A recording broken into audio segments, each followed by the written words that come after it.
আল্লাহ রাব্বুল আলামিন আমাদেরকে শুধুমাত্র তার নামে সবকিছু করতে বলেছেন, তার নামের মাধ্যমে, তার নাম নিয়ে সবকিছু করতে বলেছেন।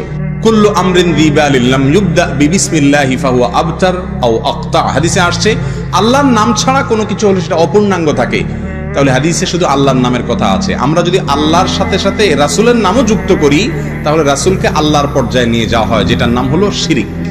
আর আমরা আজকেই আলোচনা করলাম যে মানুষের ঈমানকে সবচেয়ে দ্রুত ধ্বংস করে দেয় যে বিষয়টির নাম হলো শিরক। নবীকে ভালোবাসতে হবে এবং নবী করিম সাল্লাল্লাহু আলাইহি সাল্লামকে প্রাণের চাইতে, জীবনের চাইতে বেশি ভালোবাসতে হবে। কিন্তু তাই বলে তাকে আল্লাহর সমকক্ষ মনে করা যাবে না। এক ব্যক্তি রাসূল করিম সাল্লাল্লাহু আলাইহি সাল্লামের সময় কথা বলতে গিয়ে এমন ভাবে বলেছেন, আল্লাহ এবং তার রাসূল কথাটাকে এমন ভাবে বলেছেন মনে হচ্ছে আল্লাহ এবং রাসূল দুই সত্তা মিলে প্রায় এক বা সমপর্যায়ের।